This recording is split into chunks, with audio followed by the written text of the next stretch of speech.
Good afternoon, everybody. Well, I guess noon. Thank you all for joining us at right here, right on the spot at 12 noon. My name is Collier Neely. I'm the director for the Landmarks Foundation. Excited to have Dr. Elijah Gaddis and Sedric Wytch here with us today to talk about racial violence during Reconstruction in Alabama. This is our fifth session of Cultural Crossroads, and that addresses Reconstruction and the legacies. I really want to thank the Alabama Humanities Alliance for helping us put this program on, get this content out to y'all. I really appreciate their help. And with that, Elijah, I'll turn it over to you. Thanks. Yeah, this is, as Collier says, thanks again to Alabama Humanities Alliance, whose name I wrote down this time. And this has been, I think, a really useful and sort of interesting series in expanding our thoughts on Reconstruction, and indeed, as the second part of the name says, it's legacies in Alabama, right? Thinking about what we remember and what we don't remember in Alabama. And so I don't know if pleased is the word, but I'm grateful that we're doing the talk that we are today, where Sedric, Wytch, and I will be talking about racial violence during Reconstruction in Alabama. As we think about those kind of legacies and we think about the memory and the history of Reconstruction, I think that's one of the things that often maybe goes by the wayside, but I think is really, really pivotal for understanding both of the period and for the Alabama that kind of emerged out of Reconstruction. So we're doing something a little bit different today. This is going to be a conversation between Sedric and myself, and I'm kind of having the tables turned on me, where I've acted as the sort of primary interlocutor for most of these. Sedric is going to sort of play that role today, and I'm going to kind of throw me some questions, and we'll sort of go back and forth, talking with each other about this topic. So just a quick introduction. Sedric is a master's student, master's candidate. He'll be graduating here pretty soon in history at Auburn University. Before that, he did his undergraduate degree also in history from Tuskegee University, and he's writing a really interesting thesis called, I wrote this down because I can't remember titles, The Difference Between You and Me, Labor, Racialism, and Booker T. Washington's Response to Capitalism. And he also worked for about 4 years at the Tuskegee Institute National Historic Site. So history that he knows really well, and a period that he knows really well. So we're gonna, as usual, take about 20 to 30 minutes here and just kind of think through some sort of broad issues related, in this case, to racial violence and Reconstruction in Alabama. And as always, we sort of we welcome your questions throughout, and we'll try to address any questions that we have at the end. And with that, I am going to turn things over to Sedric to kind of get us started here. Sedric? Okay, and I'm also happy to be here, and hopefully we can provide a robust conversation on this topic. Okay, and I think a conversation on this period is very important. It's really vital because for many, it has been distorted and it has been complicated to a certain degree. So as kids matriculate through grade school and even through college, like this history, it has been obscured to a certain degree, not at Auburn, but at other colleges. Okay, so for many, when they think about the break between the end of the Civil War to Reconstruction, some people think that there was this proverbial reboot between people. Those who had been enslaved or who were enslavers, that they became different people, and that just was not the case. Okay, so of course there were some social, political, and economic factors that forced them to change their actions, but ontologically they weren't different people. Okay, so when we analyze violence and how it was used as a tool, okay, this was done for a multitude of reasons. It was done not only to preserve power, to maintain power, but it was also done to secure the psychological wage, as Du Bois would call it, that stemmed from enslavement. Okay, so in this conversation, we're going to talk about the social, political, and economic factors that led to this type of violence, but also we're going to talk about the psychological components that made it important to engage in these gratuitous forms of violence. Okay, so my first question to Dr. Gaddis is, really, how violent was Reconstruction in Alabama?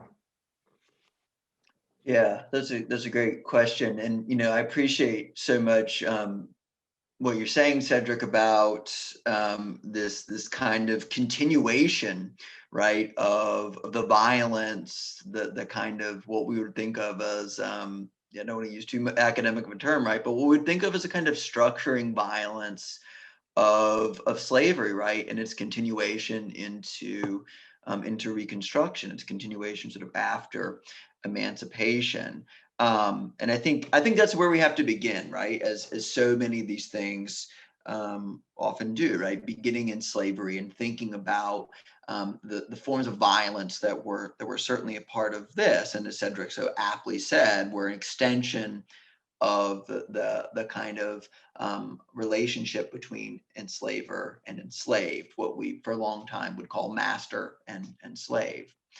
And so I would say that Reconstruction in Reconstruction era racial violence in Alabama, I think should probably be categorized, or at least I categorize it in three major ways. And I think these are ways that both give us a sense of what happened, and also give us a sense of how we actually sort of research this period and how we understand what happened. So those three categories I would say are what we know and how we know about it, what we don't know, and what we can't know. So the first is of course the easiest, what we know and how we know it. And we know a fair amount about racial violence during Reconstruction because of the source base that we have, right? So Reconstruction comes at this sort of time in Southern history and in American history where we're really seeing the rise of the community newspaper. And really from about the 1850s to about the 1890s, we really see the rise of thousands and thousands of papers, right, that are documenting really sort of every aspect or many aspects of life in even the smallest communities. So, for example, in Alabama, we have just from the roughly sort of 10-year period that we usually think of as Reconstruction, 10, 12-year period, we have around 125 extant surviving newspapers, and so tens of thousands of pages.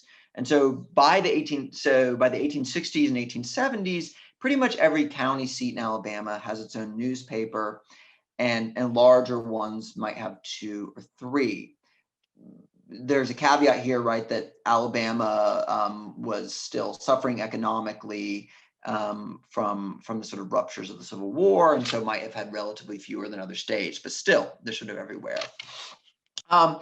And newspapers in this period, right, are really interested very often in what's going on in people's lives, and really sort of cataloging the sort of events of the day, right? Because news follows events, and many of the events of Reconstruction were things that dominated people's lives in this period.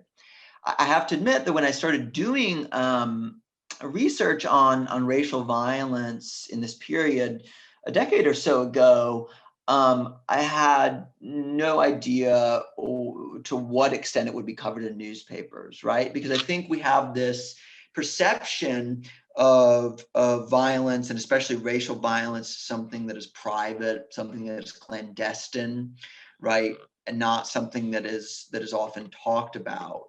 But it is, by and large, actually the opposite. There are certainly some cases, which I'll talk about later, that would not have been mentioned, that would not have been put into newspapers.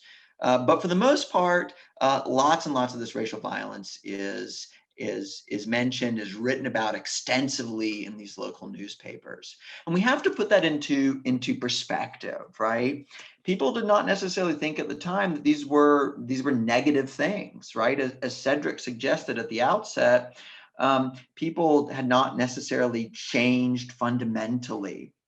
And so in many ways, they might have considered this kind of violence a continuation of the Civil War and a continuation of the relationships between Black and white folk that we had seen in slavery. The other big thing that historians sort of use for thinking about violence in this period is the so-called Klan reports, which are known officially as testimony taken by the Joint Select Committee to inquire into the condition of affairs in the late insurrectionary states, a very 19th century title. And these were congressional hearings on the Klan in 1871, published in 1872. And Alabama has 3 volumes related to this testimony, and 3 volumes that is related specifically to racial violence during the period of Reconstruction. That's about, I think, give or take 1,500 to 1,800 pages of material, and is tied or raced for the bottom, I suppose, for the most of any Southern state, along with South Carolina. So I think that gives you an extent of how much racial violence there was in Alabama. It is difficult to get a complete accounting because so many of these of the Klan reports, and again, what they are testimonies of individual people, are sort of overlapping about particular events. But there are hundreds and hundreds and hundreds of these instances of racial violence that are documented in this period. And so I want to give a little bit of sense of what exactly those are and what exactly that means. Sometimes we see explicitly sort of political violence. And this is most often political violence against Black voters, right, who are, of course, as we know, voting for the first time, right? The vast majority of them freed people who are exercising that right of citizenship or attempting to for the first time. We do occasionally see white Republicans harassed, beaten, intimidated as well, but the overwhelming majority are African Americans, are Black people. And so a lot of that violence sort of centers on political activity, right? Their participation as voters or running for office or otherwise participating, say, in the Republican Party on the county level. And the other thing that we really see is violence related to work. I.e. violence against African American people who are attempting to, say, negotiate a better contract, or who are attempting to leave a plantation, right, or otherwise trying to exercise and take advantage of these sort of newly promised freedoms. So I wanted to pull out a couple sort of instances from the Klan reports. Just to give a sense of the kind of extent of some of this violence. So this is a quote. 7 were whipped in one night on the plantation of Mr. David Bush. 7 were whipped, 3 were shot, and 1 was murdered. I was taken to see him. He was lacerated all over and his body punctured with some 4 or 5 bullets. He was living when I saw him, but died a few days later. And then another testimony about a different county in a different place. This is from Senator Stevenson. He says, the person testifying says, this man Campbell was shot and murdered. The senator asks, who was he? Answer, he was a colored man, an industrious, hardworking man living on a plantation. Was he prominent in any way? Answer, quite so. He was killed just before the election. Question, was he prominent as a Republican? Yes, sir, as a Republican among the colored men, right? And so I think that gives you, I know it's hard to follow a kind of back and forth quote like that, but I think that gives you an extent or some sense of how this violence is unfolding and some of its causes, at least as they talked about them at the time. So that's what we do know.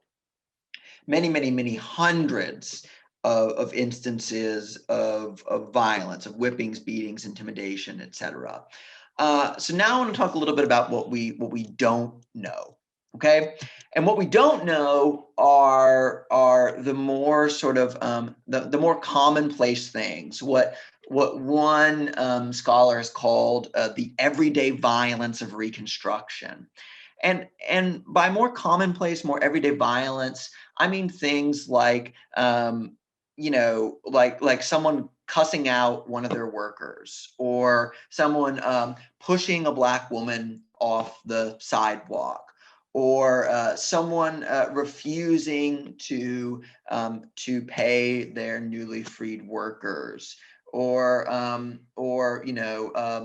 planter whipping one of his newly freed workers, right? Some of these things that were absolutely a sort of definitional part of slavery, and that continued in many ways, we know, into Reconstruction. But these are things that we won't ever know a ton about, right? Because they were so much taken for granted. They were so much thought about as, again, just a sort of everyday part of life. This kind of violence that was routine, and that was utterly unremarkable for most people. So these would not be things that would be reported in newspapers. These would not be things that freedmen and women would go and talk to testify to Congress about, right? So it's important to keep in mind that these are things that are unlikely to draw attention from newspapers, from military officials, from Freedmen's Bureau officials, and they would only be reported in those sort of venues when they were the worst cases of violence. The absolute sort of worst case scenarios, when someone is beaten within an inch of their lives, when someone is shot or to death, right? So those more ordinary instances of violence, and it's horrible to say it that way, but those more ordinary instances are things that we don't know about. And then finally, I said that the third category, right, is what we can't know. And Sedric hinted at this in his introduction, right? And the principal thing that we can't ever fully know is the larger psychological impact, right? Testimonies from people in this period sort of refer to this, right? Refer to how they were intimidated, how this kind of violence going on around them caused them perhaps to flee to the north, or flee to another county, or flee to another state. But that's, again, only for these most sort of exceptional instances. We don't know what it's like really for the vast majority of people, right? A little bit later in the 1880s, there's a white newspaper editor out of Oklahoma, and he's commenting on lynchings in particular. And he says, I'm going to try to get this quote right. I don't actually have it in front of me, but I've read it 1,000 times. He says, These are gruesome looking spectacles which are calculated to make Negroes for 50 miles around and for the next 50 years in terror, right? And I think that is what we cannot get at, right? At how far away and at how long the sort of terror of this racial violence was felt by the people that it was directed at. And I think because those aren't written records, and because that is even waning in the kind of oral testimony that might get passed down from generation to generation, I'm not sure that we'll ever know the kind of full extent of what this violence was and what its impact was. Okay, really long answer. So sorry about that. Can I have two questions for you? So the first question, quick answer if you can. Okay, so how should readers approach newspaper articles on lynching? Because we know that certain components are going to be sterilized, sanitized, and deodorized, while other components may be sensationalized. So how should the reader approach it? Yeah, that's such a great question. And I think you set us up exactly for how we approach it, right? Which is you approach it with skepticism, right? And I tell my students always, right, that we never take an historical source on its face. That you look at every source, written, spoken, material, or otherwise. You look at it as untrustworthy. And I think what we have to do, right, to the extent we can, is read them with and to an extent against each other, right, and see how they can kind of offer a context where they contradict one another, where they agree, where they reprint one another, which is really common in this period. And then find what we can from that kind of reading. I'm really glad you asked that, because I think that's a really essential way to approach this material, particularly in this period. Okay, and with my second question, you talked about the Klan at great length, and for many people, when they visualize racialized anti-Black violence during Reconstruction, they think about the KKK. They think about these different terrorist organizations. They think about burning crosses, white men who view themselves as heroes riding on horses and hooded sheets in order to protect the purported virtue and purity of white women. And this is largely due to the 1915 film, The Birth of a Nation, which reveals how potent reimagining the past can be, and how memory of the past really is more vital than the actual past itself. Okay, so to me, this functions in two ways. For one, the singular, omnipresent, omnipotent entity, which is the Klan, becomes the sole disseminator of anti-Black violence. Okay. And also, as the KKK and other terrorist organizations place hoods over their faces, in a sense, it also places a veil over the white community as a whole. So the Klan becomes, they are everywhere and nowhere at the same time. Yeah. So really, like how influential was the Klan and these other groups during Reconstruction? Yeah, that's such a good. I'm so glad that you brought up the way that the Klan comes to seem omnipotent, right? And I think that actually, I think you're exactly right. They provide cover for the entirety of the white community, right? And actually, what I would argue is that, to even build on your point a little bit more, the Klan is this kind of symbol, right, that gets picked up by other people. And because they are anonymous, or supposedly anonymous, right, because they are masked, because they are veiled, and indeed because they have this whole sort of mythos around them. I think this is one of the things that really recent work like that of Elaine France Parsons is showing us, is that the Klan very intentionally built up a kind of mythic identity so that they would seem otherworldly, right? So that they would seem,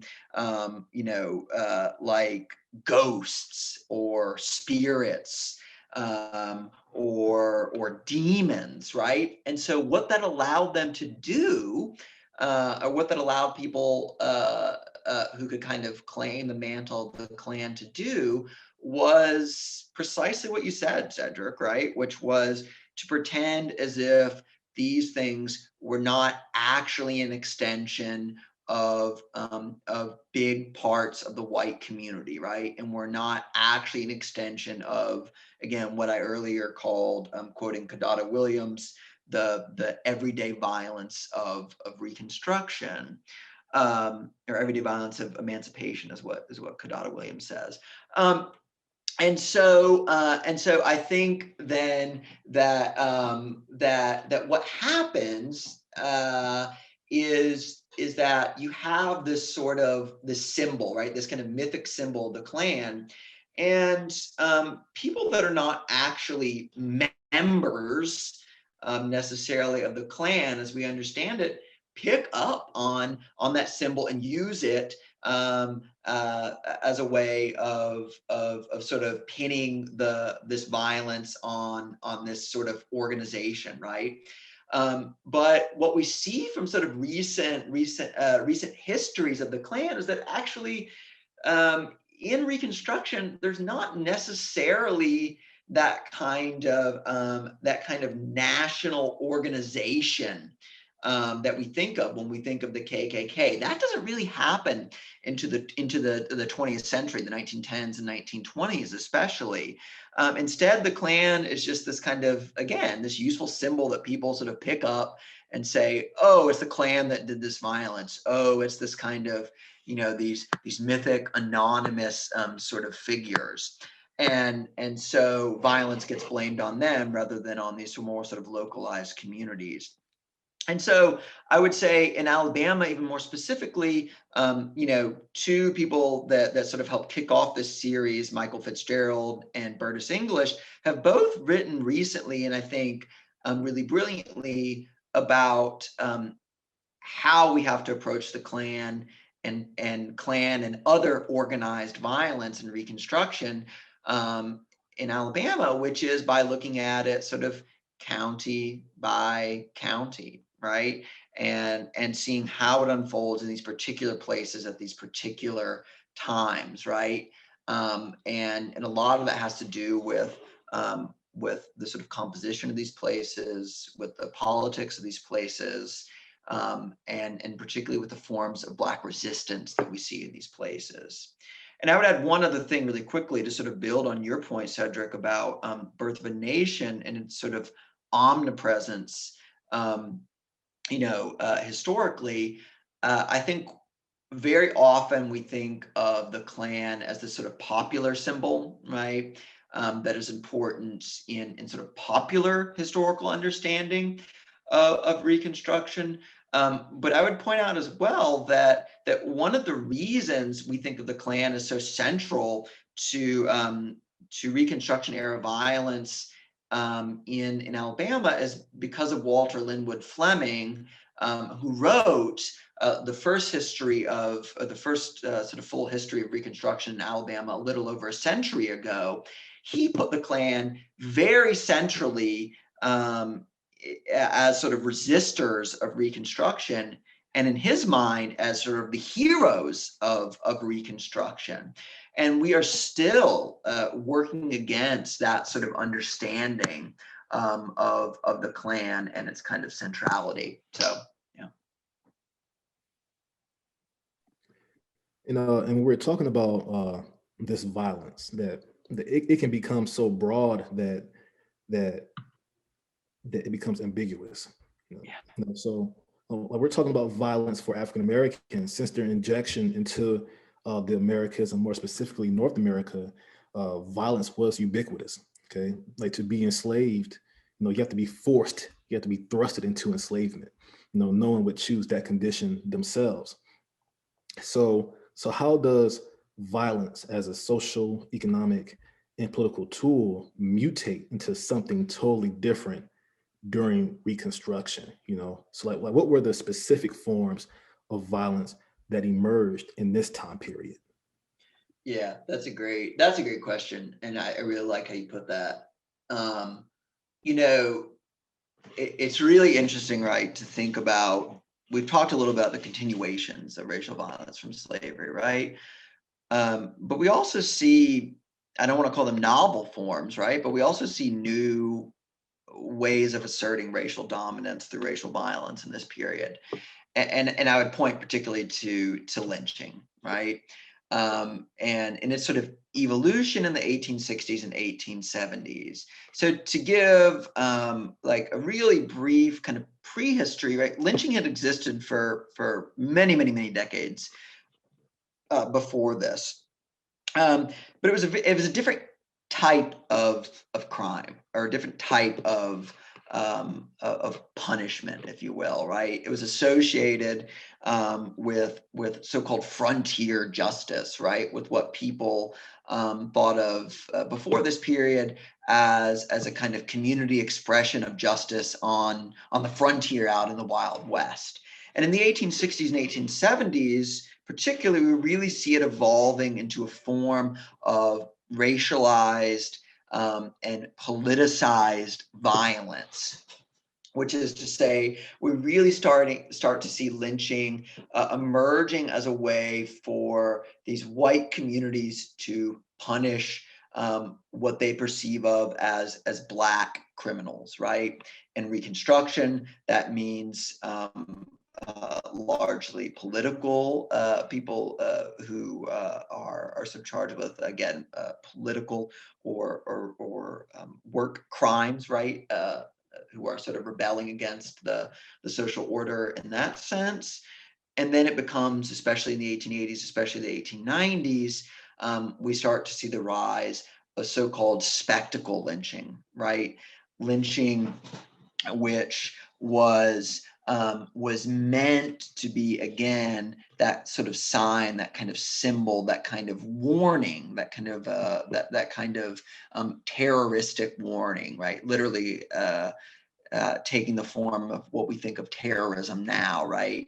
As a sense of a sort of instilling fear and trauma in people. And so that Reconstruction sort of births that form of racial violence that we see continuing to evolve in the 1880s and 1890s. And I would emphasize again that what Reconstruction does was to normalize violence and to make it a routine part of enforcing the social racial order.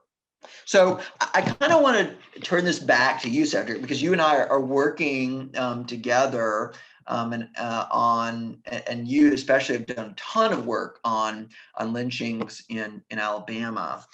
And so I wonder if you had thoughts about some of the specific sort of lynching victims during Reconstruction, and how we can relate it back to these larger sort of themes that we're sort of unfolding a little bit here. Yeah, with me, I'm very big into theories. So one theory that I look at is called necropolitics. And it's articulated by a professor named Achille Mbembe, and he analyzes how certain landscapes become death zones. Okay, so during enslavement, okay, a death zone could have been the plantation or the slave quarters, and then with Reconstruction, we see a vestige, we see residual matter of enslavement with the Black community. How this deployed violence, it is promoted and it is encouraged. And if that was not the case, then it would have been stopped. Okay, so with Harry Haywood, he was a Black intellectual in the 1920s and 1930s, and he spoke greatly about lynching, and he said that like this examination that lynching comes from the ruffian or the rascal, it is really wrong. It's incorrect, because they don't have the power to continue this form of odious violence without the complicit aid of the bourgeoisie, those in power.